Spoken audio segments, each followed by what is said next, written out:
it's time to talk about one of the more polarizing movies of the summer. I know you can't wait for this. We're going to talk about the Ghostbusters remake.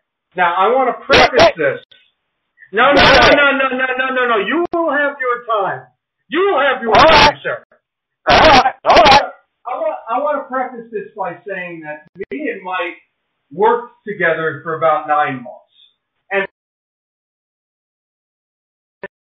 And I wanted to see simply because there was so much negative backlash. And Mr. Potter here was among those who was deeming this movie to be a failure before they even saw it. Now, I saw this movie. I'm going to tell you a funny story. I went to see this movie at the local theater on opening day. But I had a lot of things going on in my personal life, and I had a particular situation that was really weighing on me. So I went to see this movie. I was about an hour in, and also in the theater I was watching this at, the screen was all messed up. Like, you know when you see a movie and the ends of the movie are playing on the curtains? Have you ever had an experience like that? Yeah, this was what was happening. So I got all this crap going on. I got someplace I would rather be just to get something done that I have to get done. And I'm trying to enjoy this movie, and I got half the movie playing on the curtains. So an hour into improvement. No, it wasn't. Shut up. That was not an improvement. Anyway, you'll like this. An hour into this movie, I actually left the movie and got my money back. Now, the movie itself was not the reason why I left the movie. As I said, I left the movie because I had other things going on. I had something else I really needed to do at that time. And the fact that half the movie was playing on the curtains really pissed me off, being a former movie theater manager and projectionist who had complained to the staff, and they're telling me, no, that's the way it's supposed to be. No, it's not the way it's supposed to be. You don't have enough projection for 5 minutes, and I will fix your thing. What is wrong with you people? Anyway, what I will say is that the movie itself was not enough for me to sit there and watch it in this subpar screen. So I left, I downloaded the movie the next week, and I saw the whole movie in the comfort of my own home. So there was that. I thought you would enjoy that story. So now, Mr. Potter, it is 8:14. I will give you 5 minutes to say whatever it is you want to say about this movie. With the preface that Mr. Potter went into this movie wanting to hate this movie. So go ahead. Number one. Okay. I was trying to keep an open mind, but when I saw the coming attractions, I already knew this was destined for failure. Right off the bat. Number one, when you look, it's a remake. It's a remake. Sometimes when you do a one-off piece, it is so unique in its delivery and what it's trying to say, in its entertainment value, that you shouldn't try to redo it again, especially with an all-girl cast. That makes absolutely no sense. Number one, when I'm looking at this thing, what happened is that when you go to the original, they go to the library because they had some type of specter over there, and what the guys tried to do was actually physically grab the specter, and it turned into the shittiest thing, and scared them and ran them off. In this particular thing, they go into this haunted mansion type place over in New York. A door opens up, and the specter comes out. What ends up happening is this specter spits this slimy stuff all over one of the main characters, and the girls are like, oh my God. Wait a minute. Any horror film that I know of, and I'm sorry, ladies, I'm pretty sure you're going to agree with me, anything that has to do with a specter or paranormal anything, you're going to get freaked out and you're going to run. Damn defiant, okay? That's sexist. That is sexist, sir. Oh, thank you. You can call me at 1-800. Actually, 1-605-6 28001, and you got the clock on the air. Go ahead, sir. So the issue that I have with the movie is that in the original, when the guys did it, and everybody from the original was there except for one because he passed away, they had cameos in it. But the issue that I had with it was they were going for the laugh instead of going for the science and putting the laugh within the science. That's the way the first movie went, when Dan Aykroyd and Bill Murray and all the other guys, when they did it. There was a science behind the belief that you can catch a paranormal specter and contain it. That was what the movie was all about. It was like that in this one, but they were going more for the comedic value instead of the science behind the comedic value, and it just fell flat. Out of the hour and a half, I think I laughed at 2 jokes. Most of the time my face was frozen stiff because I'm like, this doesn't make any sense. You hire somebody to be a secretary, which just happened to be a guy, and he's probably one of the stupidest people on the planet. Why would you keep this person around? That's why he was supposed to be funny, just so you know. That wasn't funny. It wasn't supposed to be the joke. No, that didn't go. No. Sorry. Because I know stupid people, and even stupid people will be offended by that. I don't know. I know some of the stupid people you know, and I don't really know if I agree with that statement.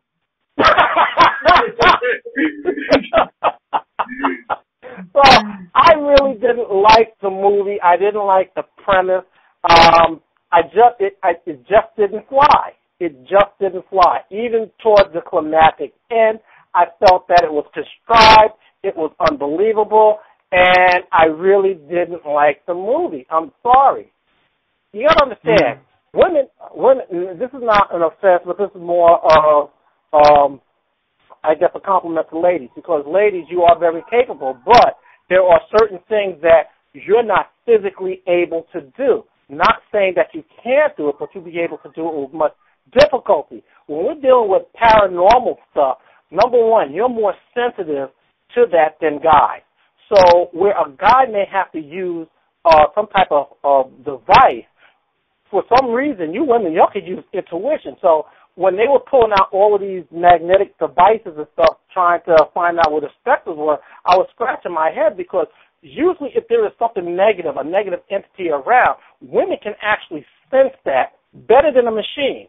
So I didn't understand why they had to have all the technology within this particular incarnation of this particular movie, where the guys would need that because we're not that sensitive to that stuff. We need something mechanical, but the women, you really don't need that. So I had a lot of problems within the movie in terms of how they were trying to track down the spooks and how they were trying to catch them and feel them out.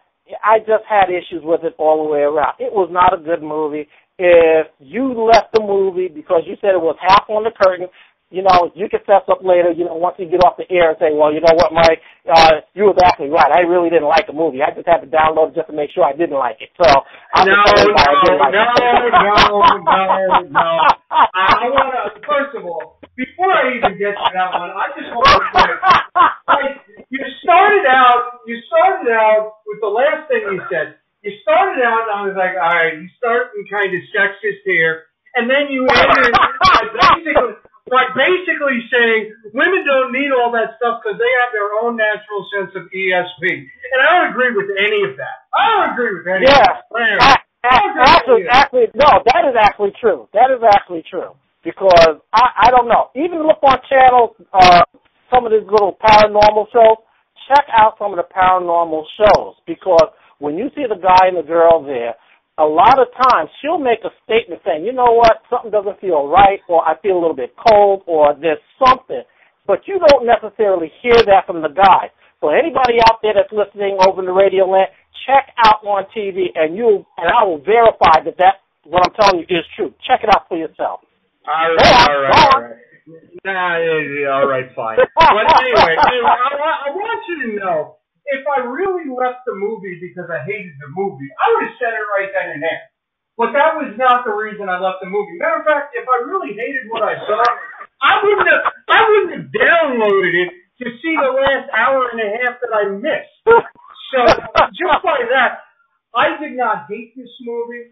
I did not like this movie as much. Listen, I did not like this movie as much as I thought I wanted to like it. You know, and you know I wanted to like this movie. I give this movie a 5 out of 10 because this isn't a great movie. This isn't a terrible movie. This is just But a you didn't movie. like the movie. But you didn't No, like the movie. I didn't say that. I feel ambivalent towards this movie. This is an average movie.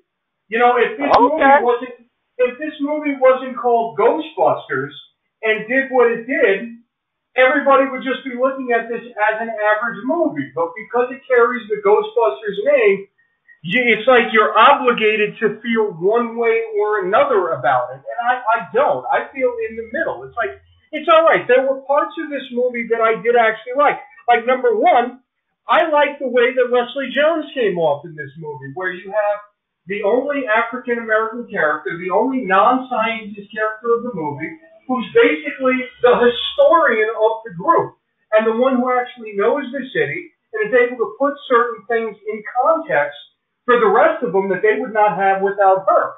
I like it, and I gotta be honest, I don't know how you feel about this.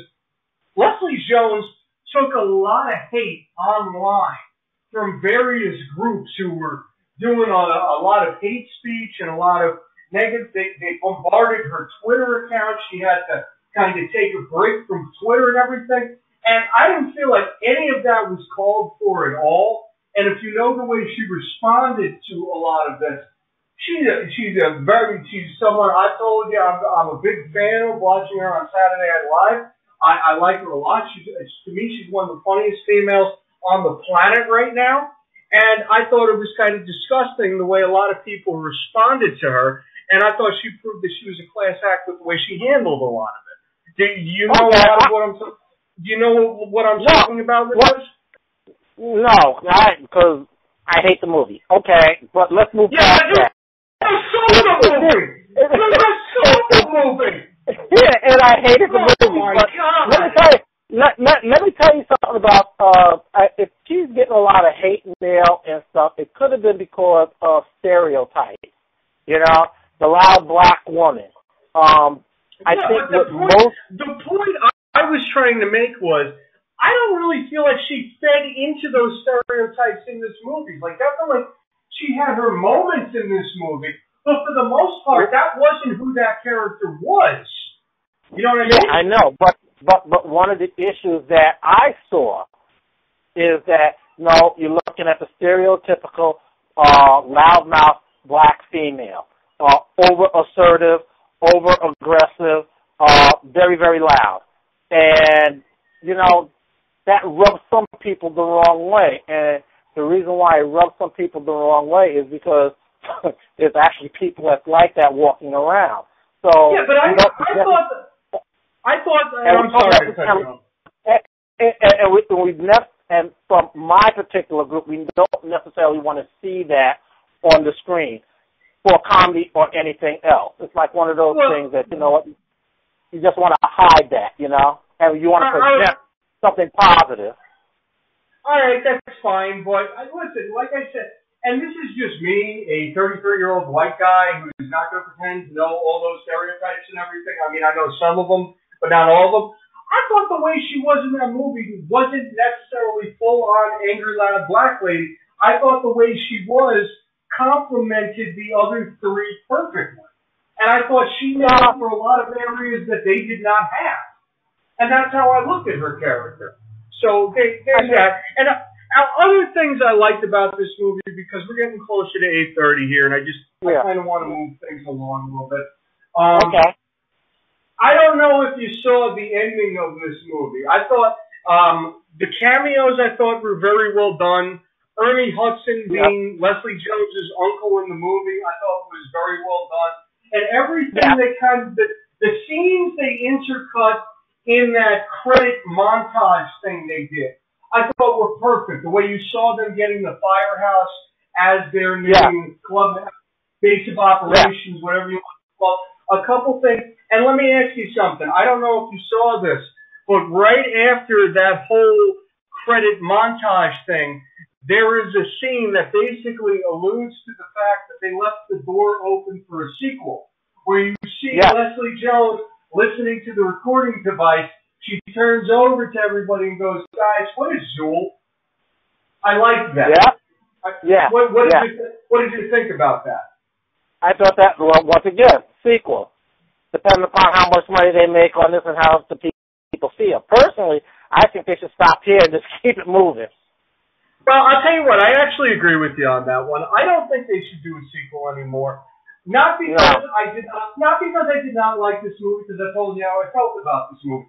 I didn't think they should do a Ghostbusters 3 with the original cast. I don't think they should do any more Ghostbusters movies, period, because I look at the first two movies as two great pieces of cinema right there. They're two movies that I love, and I just don't see why you need to revisit this.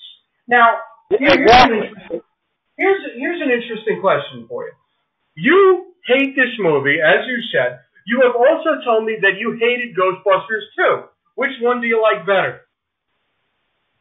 Ghostbusters 2. There you go. I got you that like Ghostbusters 2.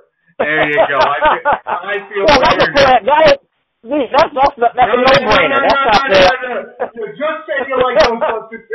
I don't want to hear nothing. We're moving on.